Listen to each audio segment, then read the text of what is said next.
Hi friends, ఇది Poco X6 Pro. నాకు తెలుసు ఆల్రెడీ మీరు చాలా ఛానల్లో అన్బాక్సింగ్లు చూసే ఉంటారు. అండ్ ఈ టైంకి కొన్ని ఇంగ్లీష్ అండ్ హిందీ ఛానల్ వాళ్ళు అయితే ఆల్రెడీ రివ్యూస్ కూడా పెట్టేసి ఉంటారు. కాకపోతే వాళ్ళ వీడియోస్కి నా ఈ అన్బాక్సింగ్ వీడియోకి లేదంటే నేను ఇచ్చే రివ్యూకి తేడా ఏంటంటే వాళ్ళ వీడియోస్ అన్నీ కూడా రివ్యూ యూనిట్ పంపించిన వీడియోస్ అనమాట. రివ్యూ యూనిట్ పంపించిన వీడియోస్ అన్నీ కూడా ఎంబార్గో కట్టుబడి ఉండాలి. దీనిలో ఉన్న మేజర్ ఫ్లాస్ని కానీ లేదంటే కొన్ని మైనస్ పాయింట్స్ని కానీ వాళ్ళు డైరెక్ట్గా చెప్పలేరు. బట్ నేను అలా కాదు, ఎందుకంటే నాకు ఇది ఏ బ్రాండ్ కూడా పంపించిన రివ్యూ యూనిట్ కాదు. నేను నా సొంత డబ్బులతోటి ఫస్ట్ సేల్లో ఆర్డర్ చేసి కొనుక్కున్న మొబైల్ అనమాట. ఇలా నేను ఆర్డర్ చేసి మొబైల్స్ మీద వీడియోస్ చేయడం వల్ల మేబీ రివ్యూ యూనిట్ వచ్చే వాళ్ళతో కంపేర్ చేస్తే ఒక వారం రోజులు నేను వీడియో లేట్గా పెట్టొచ్చు, కానీ నేను ఏ కంపెనీ ఎంబార్గోకి అయితే లోబడి ఉండాల్సిన అక్కర్లేదు. ఎందుకంటే నా సొంత డబ్బులు పెట్టి నేను కొనుక్కున్నా, నా ఇష్టం వచ్చినట్టు చెప్పొచ్చు. అండ్ ఈ వీడియో స్పెషాలిటీ కూడా అదే. మీకు ఫోన్ గురించి డబ్బా కొట్టే వీడియోలు కావాలంటే మాత్రం యూట్యూబ్లో చాలా వీడియోస్ ఉంటాయి. బట్ నా వీడియో అయితే అలా కాదు. 100% ఉన్నట్టుగా జెన్యున్ గా చెప్పే ఛానల్ ఇది అనమాట. సో ప్రెసెంట్ అయితే మొబైల్ అయితే నా దగ్గరికి ఒక 2 hours ముందైతే వచ్చింది. ఈ రోజు వీడియోకి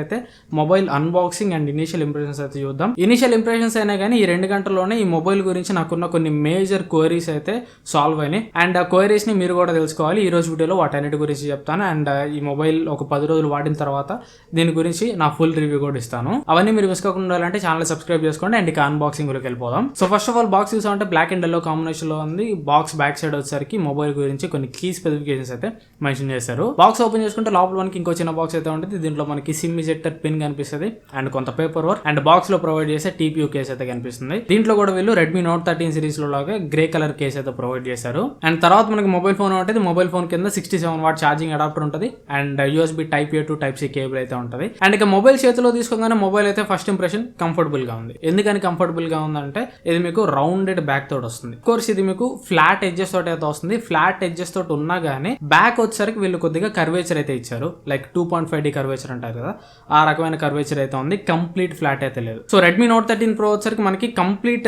ఫ్లాట్ అయితే ఉంటుంది. కంప్లీట్ బాక్సీ టైప్ డిజైన్ అయితే ఉంటుంది.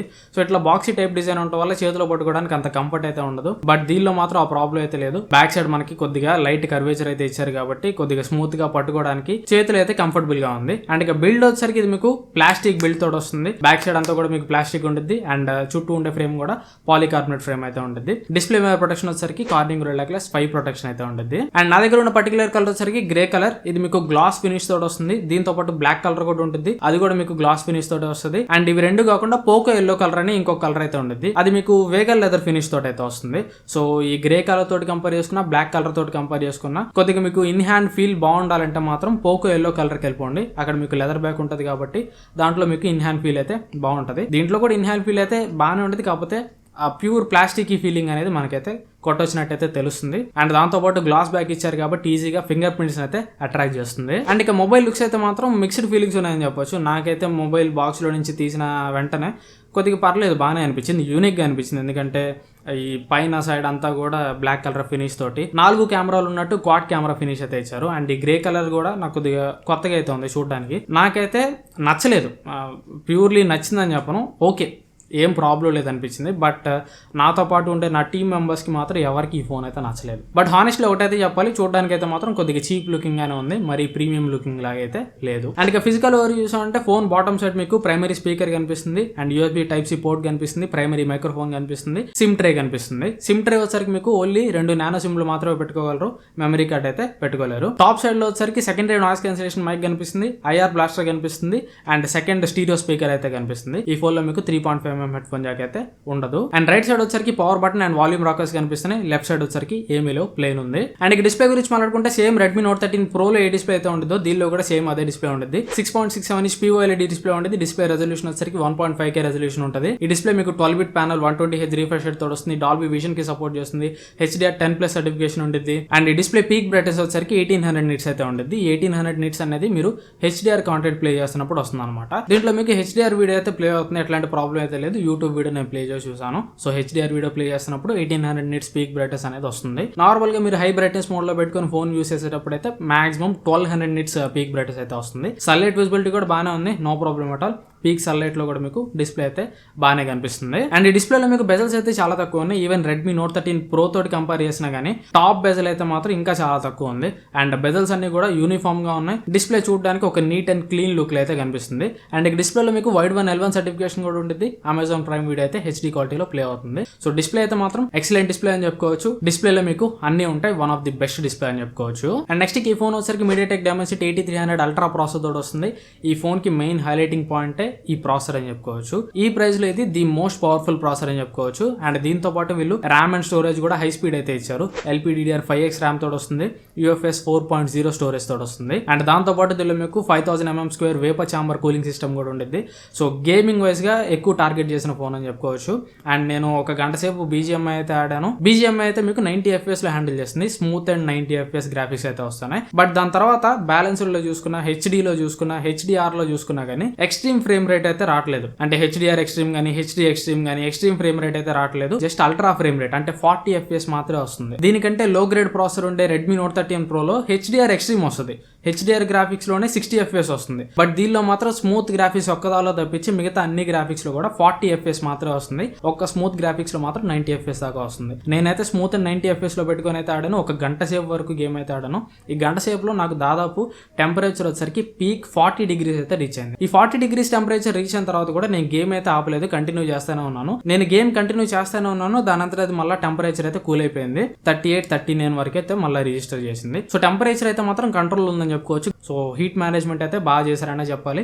ఇంకా ఫుల్ రివ్యూలో దీని గురించి ఇంకా ఫుల్ అప్డేట్ అయితే చేస్తాను. నేను ఇంకా CPU throttle test, Antutu bench mark కానీ 3D మార్క్ కానీ ఇవేవి రన్ చేయలేదు. టైం అయితే సరిపోలేదు. జస్ట్ గేమ్ మాత్రం ఆడాను. రివ్యూలో ఇవన్నీ కూడా రన్ చేసి మళ్ళీ మీకు CPU స్టేబిలిటీ ఇవన్నీ కూడా అప్డేట్ చేస్తాను. అండ్ బ్యాటరీ వచ్చరికి 5000 mAh బ్యాటరీ తోడు వస్తుంది. 67 వాట్ ఫాస్ట్ ఛార్జింగ్ సపోర్ట్ చేస్తుంది. 5000 mAh బ్యాటరీ కాబట్టి ఈజీగా మీకు ఒక ఫుల్ వర్కింగ్ డే అయితే వస్తుంది. 67 వాట్ ఛార్జర్ వచ్చరికి 50 to 55 minutes లో 0 to 100% బ్యాటరీని అయితే ఛార్జ్ చేస్తుంది. అండ్ ఇక మెయిన్ కెమెరా గురించి మాట్లాడుకోవాలి. ఈ ఫోన్ లాంచ్ అయిన దగ్గర నుంచి నాకు డౌట్ కొడుతున్న ఒకే ఒక ఆస్పెక్ట్ వచ్చరికి కెమెరా. నేను ఎక్స్పెక్ట్ చేస్తాను ఉన్నాను కెమెరా యావరేజ్ ఉంటుందని. అండ్ ఇప్పటి వరకు నేనైతే 2 hours యూజ్ చేసా. బట్ ఈ 2 hours లోనే కెమెరా అయితే కొద్దిగా యావరేజ్ ఉంది. అదైతే నేను నోటీస్ చేసా. ఎట్లా చెప్తున్నా అంటే నా దగ్గర రెడ్మీ నోట్ 13 Pro అయితే ఉంది. సో దీని కెమెరాస్ తోటి దీని కెమెరాస్ నేను కంపేర్ చేసినప్పుడు నాకు యావరేజ్ అనిపించిన కొన్ని ప్రాబ్లమ్స్ అయితే నేను నోటీస్ చేసా. ఫస్ట్ ప్రాబ్లం వచ్చరికి కలర్స్. అప్పుడప్పుడు కలర్స్ బాగా వస్తున్నాయి, అప్పుడప్పుడు కలర్స్ అయితే బాగా రావట్లేదు. బట్ ఈ ఇమేజ్ చూడండి, బూందీని ఫోటో అయితే తీసా. రెడ్మీ నోట్ 13 Pro లో వచ్చరికి న్యాచురల్, వైబ్రెంట్ అండ్ చూడడానికి అయితే బాగా కనిపిస్తుంది. కలర్స్ బాగా క్యాప్చర్ చేస్తుంది. బట్ దీనిలో చూడొచ్చు చాలా డీసాచురేట్ అయిపోయి ఇమేజ్ అయితే కనిపిస్తుంది. అంత చూడడానికి కూడా అంత అయితే బాగాలేదు. అండ్ నెక్స్ట్ సెల్ఫీ కెమెరా విషయానికి వెళ్ళిపోతే నేను బ్యూటీ మోడ్ ఆఫ్ చేసినా కానీ ముఖానికి సున్నం కొట్టినట్టు వస్తుంది. నేను మరీ అంత తెల్లగైతే ఉన్నాను. రెడ్మీ నోట్ 13 Pro ఇమేజ్ ఉంది కదా, అది ఒరిజినల్ అనమాట. అట్లా ఉంటా. పోర్ట్రేట్ మోడ్ ఆన్ చేస్తే ఈ అన్వాంటెడ్ బ్యూటీ అయితే మరీ ఎక్కువ అవుతుంది. ఫేస్ మీద జూమ్ చేసి చూసినా కానీ నా ముఖం మీద ఒక పింపుల్ కూడా కనిపించట్లేదు. బట్ నార్మల్గా అయితే నా ముఖం అంత క్లియర్ గా అయితే ఉండదు. కొద్దిగా చిన్న చిన్న డార్క్ స్పాట్స్ అయితే ఉంటాయి. ఆ డార్క్ స్పాట్స్ అన్నిటిని కూడా నా ప్రమేయం లేకుండా ఈ సెల్ఫీ కెమెరా మేకప్ కొట్టి మాయం చేసేసింది. అండ్ బ్యాక్ సైడ్ ప్రైమరీ కెమెరాలో కూడా కొద్దిగా ఓవర్ ఎక్స్పోజింగ్ ఇష్యూ అయితే నేను నోటీస్ చేశాను. మరీ వాష్ అవుట్ అయిపోయి వస్తున్నాయి. కలర్స్ అన్ని కూడా ఓవర్ బ్రైట్ చేసి చూపిస్తుంది. అండ్ వీడియో డిపార్ట్మెంట్ లో కూడా back side primary camera video అయితే మరీ అంత షార్ప్ లేదు. అండ్ వీడియో కూడా కొద్దిగా మనకి ఎక్స్పోజర్ ఎక్కువే కనిపిస్తుంది.